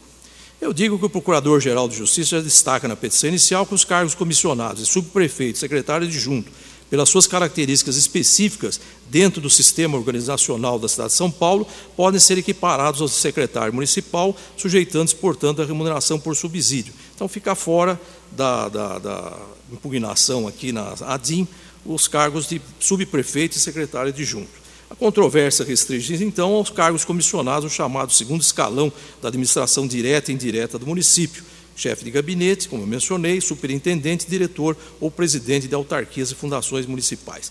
Eu digo que, em princípio, esses cargos não podem mesmo ser enquadrados na disposição do parágrafo 4º do artigo 39, que outorga tal sistema de remuneração aos agentes políticos. Falo que são os agentes políticos, no âmbito do município seriam o prefeito, o vice-prefeito e os secretários municipais. Por outro lado, também, mais adiante no meu voto, mostro que não estaríamos diante de servidores públicos organizados em carreira, para os quais o parágrafo 8º do artigo 39 faculta a adoção do regime de subsídio. E mostro por que não seriam, aqui no caso, cargos organizados em carreira. Digo, então, que num sentido de legalidade estrita, se formos observar apenas o enquadramento definido literalmente pela Constituição Federal, não haveria como incluir no regime de subsídio esses titulares de cargos em comissão e funções de confiança do nível de direção superior aqui dos órgãos municipais. Foi aí nessa linha que foi o voto do eminente desembargador Ferreira Rodrigues, e eu comecei a meditar qual a finalidade dessa sistemática remuneratória trazida pela emenda constitucional número 19 de 98. E acabei entendendo que, se nós formos considerar essa finalidade, fizermos uma interpretação teleológica das normas constitucionais, nós poderíamos ter uma outra solução. Digo que a Carta Magna, a partir da emenda constitucional 19 de 98, procura estabelecer o que nós chamamos de verdade remuneratória. Passa a prever o sistema de subsídio para uma parcela de agentes públicos. E qual que é a ideia do legislador constituinte aqui derivado? Foi tornar mais transparente a remuneração naqueles que ocupam cargos e funções de relevo para a administração. Essa preocupação com a transparência, com a publicidade, com a visibilidade de remunerações é o registro aqui a partir, inclusive, de doutrina do professor Celso Antônio Bandeira de Mello, e também menciona a exposição de motivos da lei que aqui é questionada. Aqui, segundo um trecho que eu destaco aqui, o subsídio voltou a ser adotado para tornar mais visível e controlável a remuneração de certos cargos, na medida em que, diferentemente da conformação que lhe dava a Constituição anterior, passou a ser constituída em parcela única, vedado o acréscimo de outras parcelas que, na parte variável, se agregavam e elevavam o montante sem a necessária transparência da contraprestação pecuniária. Falo lá depois do princípio da publicidade, que é ressaltado aqui na exposição de motivos, né, que é assegurada como também derivado do direito à informação, em diversos dispositivos constitucionais, e parece ter sido essa a preocupação da Prefeitura. Digo então que se procurou dar maior transparência e visibilidade à remuneração dos cargos de outros agentes responsáveis aqui pelas políticas públicas definidas pelo prefeito e secretários municipais. E o que também me levou a refletir, principalmente a respeito dessa questão, foram algumas indagações que foram feitas aqui na esfera da Secretaria Municipal de Planejamento do município. Se pergunta aqui, por exemplo, o que levaria o legislador a vedar o regime de subsídio para os servidores titulares de cargos em comissão ou mesmo efetivos titulares de cargos isolados? Por que a remuneração daqueles deveria ser em parcela única e dos demais não, compostas por variadas parcelas? O que poderia haver no regime de subsídio que imporia exclusividade àqueles cargos? E a partir, inclusive, do estudo, procurei até identificar a exposição de motivos da mudança constitucional e não encontrei nada. Eu digo aqui que não se entrevê na Constituição Federal nenhum princípio ou critério que justifique a exclusividade do regime para alguns agentes públicos. Aliás, nada sugere a pertinência de uma vedação a maior abrangência do regime de subsídio, que se presta a eliminar a prática de fragmentar a remuneração dos servidores com diversos penduricalhos, a desfigurar o sistema de pagamento do quadro pessoal. Então, citando aqui uma conclusão externada dos autos, não há razão jurídica que justifique a distinção de tratamento, que implica inclusive em vedação de adoção do regime para outros cargos e que se sustente perante o princípio da igualdade ou da razoabilidade. Eu aqui digo, inclusive, que a douta Procuradoria procura evidenciar a incompatibilidade vertical dos atos normativos questionados com o ordenamento constitucional, dando conta que quando o legislador municipal destaca alguns cargos comissionados a serem remunerados por subsídio, alterando seu sistema remuneratório, subtrai dos servidores ocupantes desses cargos comissionados a revisão geral anual da remuneração, viabilizando, por outro lado, um aumento em percentual diferente, tratando de maneira desigual pessoas que são constitucionalmente iguais, vale dizer, servidores públicos não sujeitos pela Constituição Federal ao sistema de subsídio. Agora, eu faço minha conclusão no sentido que esse óbice não se sustenta e, em princípio, as razões apresentadas aqui pelos acionados evidenciam a conformidade da legislação editada com o princípio da impessoalidade. Eu faço aqui uma distinção entre a finalidade da revisão geral anual e a possibilidade de fazer aumento diferenciado setorial no âmbito de qualquer ente federado, né? Eu até menciono aqui voto da ministra Carmen Lúcia no julgamento do ADI, que diz que justamente que no que respeita à isonomia, temos insistido que a jurisprudência do STF é doutrina secular, trata mesmo diferentemente, inclusive, do regime remuneratório. O que a Constituição quer, a partir da emenda 19, é estabelecer a verdade remuneratória. E é preciso, então, para que se estabeleça essa verdade, que se fixe para as diversas categorias dos órgãos e dos poderes públicos aquilo que seja adequado, coerente com cada categoria. Logo, não haveria quebra do princípio de isonomia alguma, ainda que fosse desigualado com critérios objetivos e legítimos. Então, faço aqui uma série de colocações no sentido que a reconfiguração ou reclassificação de certos cargos na administração é um instituto prestigiado pela Constituição Federal e, portanto, é constitucionalmente viável. Digo, então, que o Instituto da Revisão Geral Anual não arreda a possibilidade da instituição de novo regime de remuneração para determinadas categorias do funcionalismo público. E faço essas considerações. Aliás, aqui uma que me chama a atenção, queria pontuar isso também, é que toda a doutrina diz que mesmo no caso do servidor remunerado pelo subsídio, ele tem direito à revisão geral anual para evitar justamente o desgaste inflacionário periódico, que alcança igualmente vencimentos e subsídio, e que evidentemente não representa aumento da remuneração, apenas impedindo a sua deterioração. Então, digo lá que, citando outro trecho do voto da ministra Carmen Lúcia, ela diz assim: quando se fala em alteração, e no Brasil não pode haver redução de vencimentos, logo estamos falando de aumento, e o aumento pode ser setorial, já que a Constituição não proíbe. Então, eu faço aqui uma série de colocações e concluo o seguinte: uma coisa que chamou a atenção do eminente desembargador Ferreira Rodrigues, até nós trocamos alguma ideia a respeito, é que, de alguma maneira, houve uma elevação substancial no subsídio, aí quando se fixou o subsídio, na remuneração desses cargos que são mencionados. Eu digo aqui no meu voto que, em princípio, esse valor do subsídio, que foi fixado pela Lei 15.509, ele não comportaria ponderação no âmbito restrito desta ação. Insere-se, em princípio, no campo do mérito administrativo, porque aqui não há indicação de superação do teto remuneratório constitucional, de desconsideração disposto no artigo 169 da Constituição Federal, ou mesmo na Lei de Responsabilidade Fiscal. E também não há indicação de inobservância de lei local que impõe limitação aos gastos com o pessoal. Mas o que eu chamei a atenção, destaquei aqui, é a manifestação do prefeito municipal, que mostra, em primeiro lugar, que a municipalidade, ao longo do tempo, vinha reestruturando o seu quadro pessoal, estabelecendo novos planos de carreiras, fez reajustes pontuais, por exemplo, para os servidores da saúde, da educação, para a Guarda Civil Metropolitana. E, no que tange a esses cargos em comissão e funções de confiança, que são justamente esses objeto dessa lei municipal, há uma indicação de que esses cargos, ao longo do tempo, desde 1994, não tiveram uma revalorização.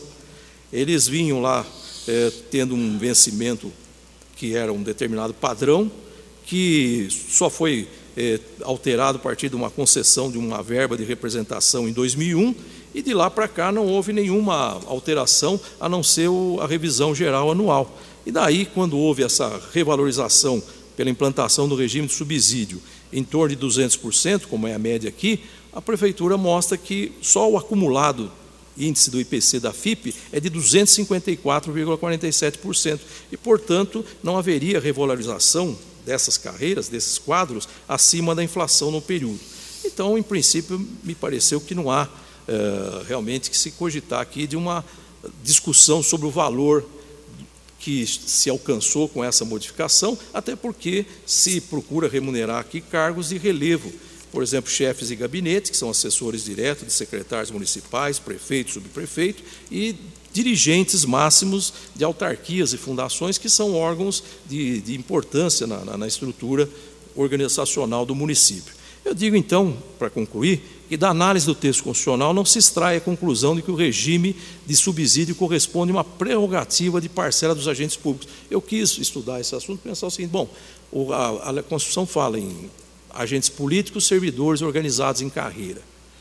Então, seria uma prerrogativa desses servidores específicos serem remunerados pelo regime de subsídio, mas não vi nenhuma razão jurídica para isso. E me convenceu a ideia de que isso, na verdade, representa uma autêntica prerrogativa da administração pública. Essas normas, então, dos parágrafos 4º e 8º do artigo 39 da Constituição Federal, comportariam uma interpretação teleológica, de modo que cada ente federado possa organizar e remunerar seu quadro de pessoal de acordo com as necessidades e peculiaridades, sabido que, em caso, a interpretação literal e restritiva não atende realmente ao interesse público. Porque eu quis ver por que o interesse público levaria a instituir agora, novamente, voltar esses servidores ao regime de vencimento. Não vi, porque aqui a ideia foi tornar a remuneração deles clara e passível, evidentemente, de melhor controle social. E eu digo até o seguinte, que, na verdade, nada impedia o município de manter o regime de vencimentos para os cargos em tela, fragmentando, então, a remuneração em múltiplas verbas pecuniárias, a partir, inclusive, de concessão de gratificações setoriais, de modo a alcançar um patamar salarial até superior ao vigente. Então, ao se optar pela fixação de parcela única, se atendeu os postulados da publicidade e da moralidade, e eu digo até que o importe de 17 a 20 mil reais não desborda a razoabilidade para chefes de gabinete e dirigentes de entes da administração indireta.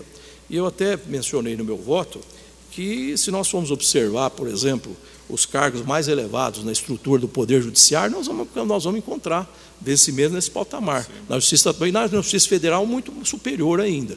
Então, não é, a meu ver, um assinte à razoabilidade e a proporcionalidade, até tendo em vista o grau de responsabilidade e a complexidade de funções. De qualquer modo, eu digo que a ideia certamente é permitir o recrutamento de bons profissionais, o que vai de encontro ao princípio da eficiência. Eu lembro, por exemplo, certa feita, quando na administração do prefeito Kassab, nós tínhamos lá pessoas qualificadas exercendo funções de secretaria, como, por exemplo, o próprio secretário Alexandre de Moraes, ele tinha que dar expediente num determinado conselho de uma autarquia, não sei, para receber um valor que permitisse que ele continuasse a exercer a função de secretário. O subsídio do secretário era em torno de R$6.000, R$7.000, e ele tinha que complementar essa remuneração para poder continuar na prefeitura com um exercício de outra função. E hoje a lei, né, isso até lembrado no voto do desembargador Macraque, a lei proíbe que se acumule a função de conselheiro, né, ou se houver essa acumulação no conselho, ela será sem remuneração. Tá? Então, eu estudando o assunto, o caso realmente é delicado, é interessante, é demais para ser estudado, eu procurei verificar por que subsídio, por que vencimento, e não vi nenhum inconveniente em que se adote de uma forma mais ampla, mais abrangente, o regime de subsídio, até em prestígio da transparência, da publicidade, e aqui no caso do princípio da eficiência. É o meu voto, senhor presidente, aqui fazendo aqui uma referência ao voto muito bem dado pelo eminente desembargador Fernando Rodrigues. Desembargador Roberto Macraque. Senhor presidente, eu vou ser bem objetivo.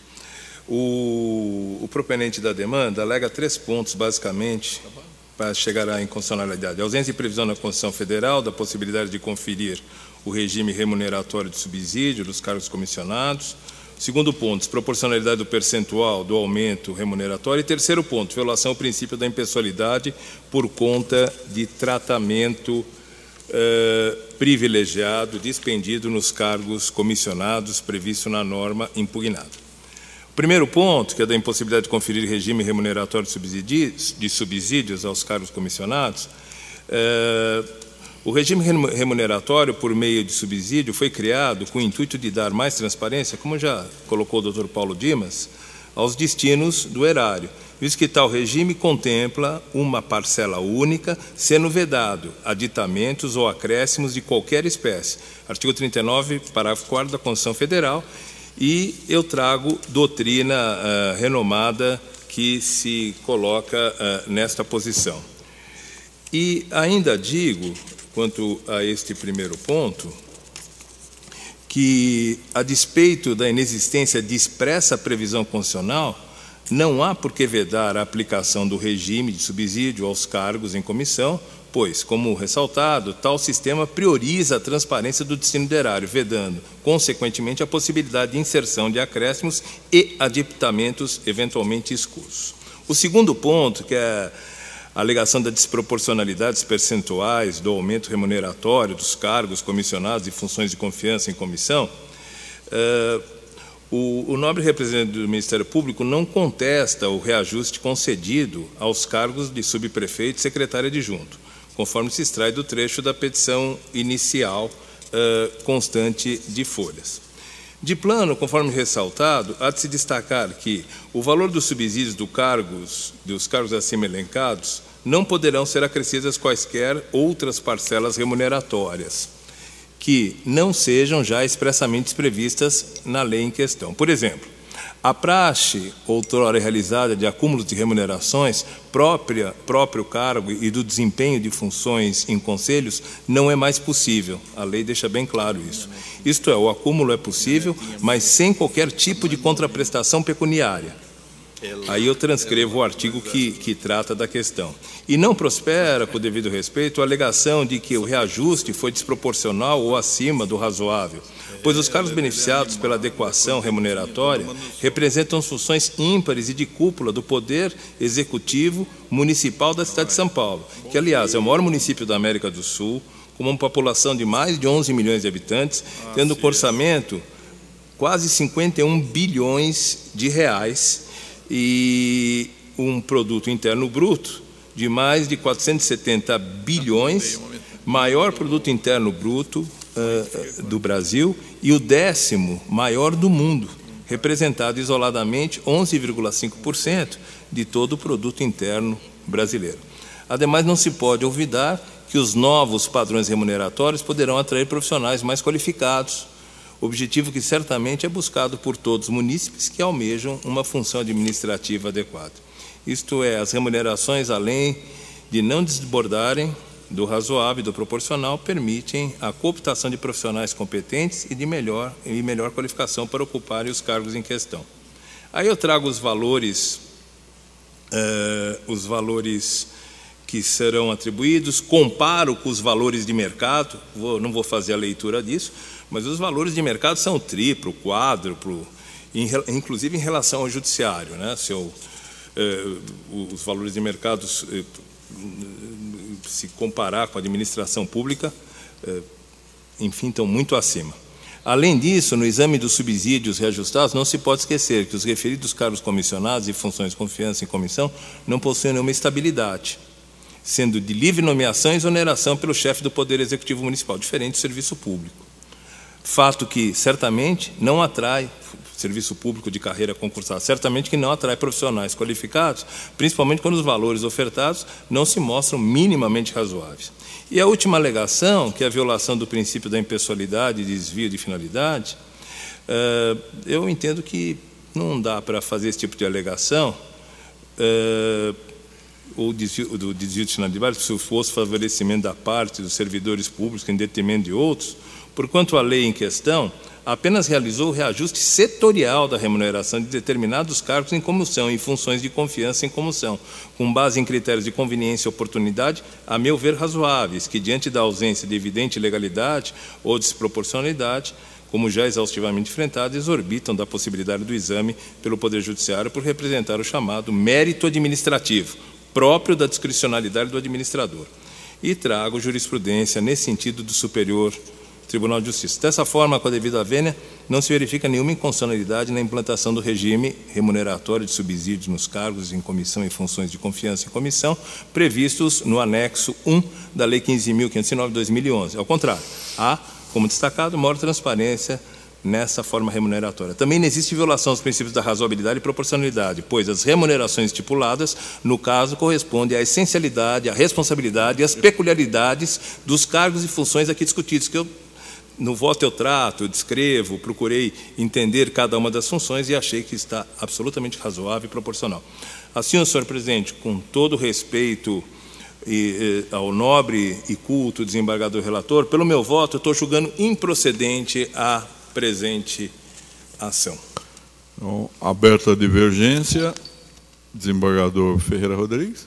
Senhor presidente, queria só fazer uma observação breve aqui, só para lembrar o que eu tenho um grande respeito pelos dois desembargadores, Paulo Dimas e Roberto Macracken, e ouvi com atenção o que disseram, e eu, com todo respeito, queria observar o seguinte: essas circunstâncias todas, me parece que não afastam o fato do que eu mencionei no meu voto.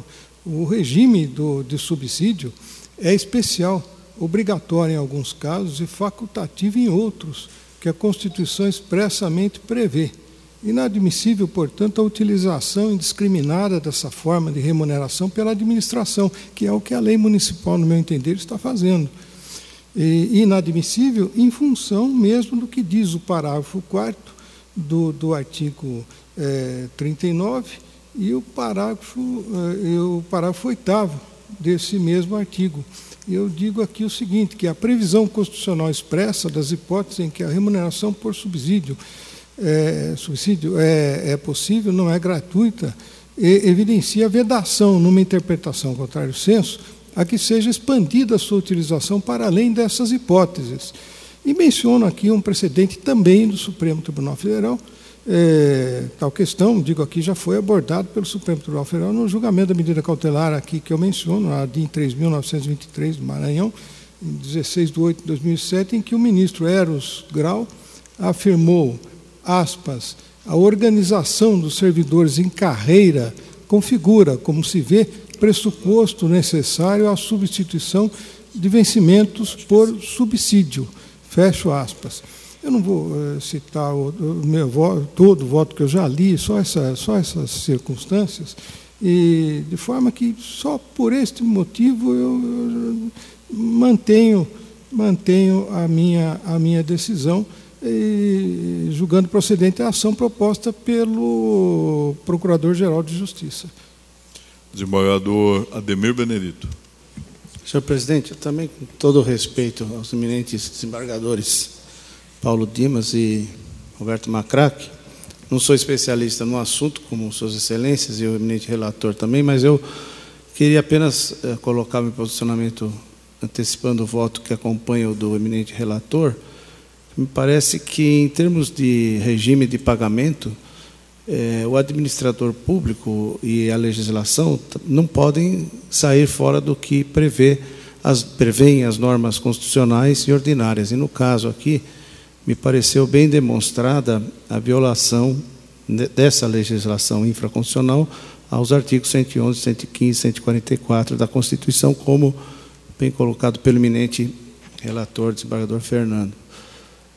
No mais, até eu penso que a questão dos valores que foi levantada pelos eminentes desembargadores Roberto e Paulo Dimas foge um pouco da discussão colocada na ação, a questão do mérito dos valores que passam a valer, a vigorar a partir da adoção dessa nova legislação. Então, de maneira que, por essas singelas observações, que apenas reforçam o que já colocou pelo eminente relator, eu também julgo procedente a ação. Data vênia. Podemos escolher os votos? Eu, respeitosamente, acompanho a divergência. Desembargador Eros. Eu também, com todo respeito, a divergência. Desembargador Eliot Akel. Com o relator. Desembargador Decano. Também com o relator. Desembargador Xavier de Aquino. A divergência. Desembargador Pires Neto. Com o relator. Tem de consultar o desembargador Malheiros, que não assistiu à sustentação. Vossa Excelência tem condições de votar? Tem. Como é que vota? Divergência. Desembargador Péricles Pisa. Relator. Desembargador Salete. Também com o relator, senhor presidente. Data vênia. Desembargador Mortari. Divergência. Desembargador Ambra. Divergência. Desembargador Luiz Ganzerla. Relator. Desembargador Itamar. Com a divergência. Desembargador Vandercy. Com todo respeito, com divergência, senhor presidente. Desembargador Arantes Teodoro. Com a divergência, senhor presidente. Desembargador Tristão Ribeiro. Com o relator. Desembargador Antônio Carlos Vilém. Com a divergência. Desembargador Luiz Antônio de Godoy. Divergência. Desembargador Kogan, Vossa Excelência também não assistiu. Tem condição de votar, senhor presidente. Vossa Excelência tem condições? Sim. Divergência. Desembargador Cascone, idem. Com a divergência. Divergência. Desembargador Ferraz de Arruda. Com o relator. Como é que deu?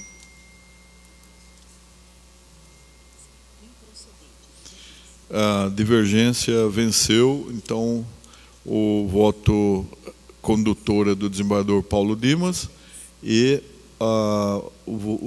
Vossa Excelência vota vencido, né, desembargador Fernando. Vamos marcar quem declara. Alguém mais quer declarar? Foram 15 pela improcedência e 10 pela procedência. O número 2 são embargos de declaração, adiado a pedido do desembargador corregedor-geral, após o voto do relator rejeitando os embargos de declaração e o voto do desembargador Guerreiro Rezende acolhendo os embargos de declaração. Desembargador corregedor-geral com a palavra. Senhor presidente, eu peço vênia para acompanhar a dissidência aberta pelo desembargador Guerreiro Rezende. Excepcionalmente, me parece ser o caso aqui de se atribuir caráter modificativo aos embargos e declaração. eu observo, primeiro que, embora isso não seja tão relevante, que a inconstitucionalidade da lei não era flagrante, apesar do resultado do julgamento, tanto que a douta Procuradoria-Geral da Justiça se manifestou pela improcedência da ação declaratória. O eminente relator, ao conceder a liminar, a ela atribuiu efeito ex nunc, e de forma que ficou mantida a eficácia da lei até aquele momento. Quer dizer, a ineficácia passou a existir a partir do momento do despacho do relator. Eu observo que, no acórdão, o relator fez constar, foi unânime, fez constar que a declaração produzia efeitos ex tunc, no despacho inicial ex nunc. E o mais importante é o seguinte: autor da ação aqui é o prefeito municipal, que alegou inconstitucionalidade por vício de iniciativa. E quem vem pedir a modulação é o autor da ação direta, é o próprio prefeito municipal. E me preocupa, porque na petição dos embargos, declaração em que ele pede a modulação, ele diz o seguinte: logo tendo em vista em que a nulidade da norma, no caso dos autos, está em confronto com o princípio da segurança jurídica e estabilidade dos atos jurídicos consolidados, que os munícipes que anteriormente obtiveram autorização para construir em tese poderiam pleitear indenização ao poder público pelos prejuízos sofridos, obras realizadas, bem como, considerando o que dispõe o artigo 27 da Lei 9868/99, a mitigação dos efeitos da decisão se mostra necessária. Lembrando antes que já haviam transcorrido 7 meses da expedição dos alvarás e realizadas, construídas as obras autorizadas, daí surgindo a impossibilidade material de se reconduzir a citação ao status quo ante, e juntou, inclusive, cópia de 2 alvarás de construção que foram expedidos em outubro de 2013, antes do ajuizamento da ação direta de inconstitucionalidade. Então, nós temos uma situação que deve ser considerada. Por isso, eu estaria acolhendo os embargos para modular os efeitos da declaração de inconstitucionalidade a partir do despacho inicial. Desembargador Tristão, quer fazer alguma observação a respeito? Senhor presidente, eu até fiz consignar, porque a prefeitura, o prefeito autor, quando ele entrou com esse pedido, na verdade ele pediu para o relator, que no caso sou eu, que conferisse modulação a uma decisão que já havia sido dada pelo órgão. Até o desembargador Acchio anotou aqui que foi por votação unânime, eu não recordava desse fato. Eu achei de boa cautela, como foi uma decisão colegiada, que a questão fosse trazida a esse colégio especial para exame exatamente sobre esses detalhes que agora estão sendo aqui retratados, né? Que se conferiu ou não a modulação, que é uma medida, como eu acentuei no meu voto, que é uma medida excepcional que deve ser tomada pela maioria do colegiado. Eu achei que não devia tomá-la isoladamente. E entendi que não seria o caso, porque houve a expedição de 2 alvarás, mas não há nenhuma prova de que esses empresários que obtiveram os alvarás deram início a essas construções. Então, o fato, por si só, de ter sido expedido os alvarás, terem sido expedidos os alvarás, me parece que seja motivo suficiente para que se module os efeitos da decisão. De qualquer maneira, eu me rendo aqui ao que for decidido por esse colegiado e para que não haja divergência, e me proponho, caso a maioria entenda que seja o caso de se modular, eu altero meu voto. Desembargador Corregedor-Geral. Estou extremamente refratário a embargos de declaração com efeito modificativo. Né? Mas o que me chama a atenção, desembargador Tristão, é que quem está pedindo a modulação é o autor da ação direta de inconstitucionalidade, é o prefeito municipal. E ele afirma que as obras foram realizadas. E acenam com a possibilidade de o município ser acionado por aqueles munícipes que construíram, tendo em vista o alvará obtido, eles se voltarem pedindo indenização pelos prejuízos.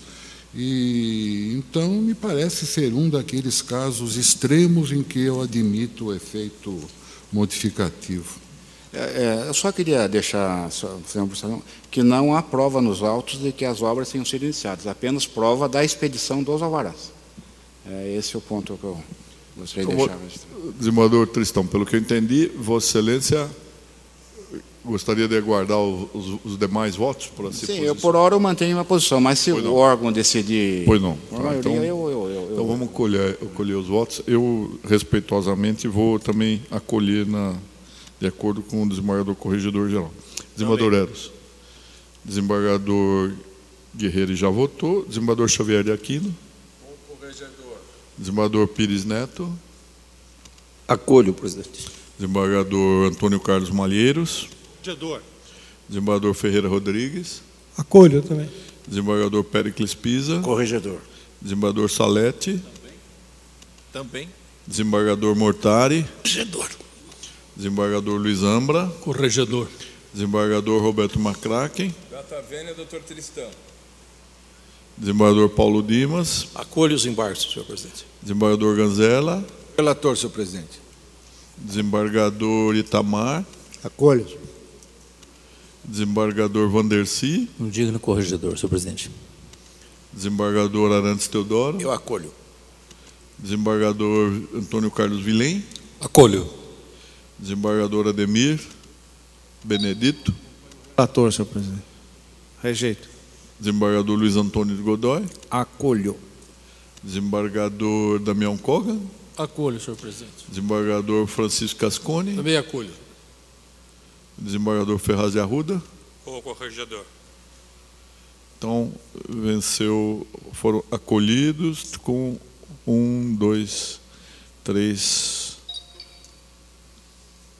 4 votos. Desembargador Xavier Aquino. Presidente, o relator aventou a possibilidade dele aderir à maioria. Sim, mas Vossa Excelência reformula, desembargador? Senhor presidente, eu acho que seria uma deselegância da minha parte agora reformular minha posição quando eu tive porque já está colegas que votaram confortado pelos demais votos, né? Então eu fico vencido. Pois não. E o com declaração. Tá. E o desembargador?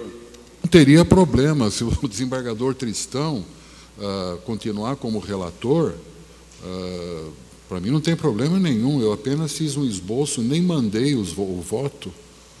Vossa Excelência quer ressalvar a sua posição e continua como relator, desembargador? Pode ser, então, porque eu acho agora seria deselegante da minha parte eu reformular uma posição com perfeitamente compreensível, mas Vossa Excelência continua com a relatoria, só fazendo ressalva a sua posição pessoal. O número 3 é um mandado de segurança de relatoria do desembargador Zé Damião Pinheiro Machado Koga, adiado a pedido do desembargador vice-presidente Eros Pichelli, após o voto do relator, concedendo em parte a segurança. Desembargador Eros. Desembargador Damião Koga. Senhor presidente, graças ao esclarecimento do eminente Eros Pichelli, Sua Excelência fez uma consulta no DEPRE e constou que o crédito já estava quitado. Então, a essa altura, com essa informação que eu recebi cópia e estou juntando aos autos, eu estou julgando prejudicado o mandado. Era essa a dúvida de Vossa Excelência? Então nós podemos julgar por votação unânime prejudicado, né? Com isso está encerrada a sessão. A nossa próxima sessão será no dia 2 de julho. Temos pouco mais de 40 processos em pauta. Vamos aproveitar esses dias para mandar mais processos para a pauta, principalmente aqueles que eu sou obrigado a cobrar em nome do CNJ. E a outra sessão será dia 30 de julho. Mas seria interessante que todos que pudessem aguardar, está prevista a apuração da eleição dos 4 novos membros do órgão especial para as 15h30. Nós temos alguns minutos para um café e depois voltamos aqui, aqueles que puderem permanecer. Mas a todos, muito obrigado pela celeridade, pela objetividade e pela presteza com que nós estamos nos desvencilhando das atribuições do Colendo órgão especial. Muito obrigado e boa tarde a todos.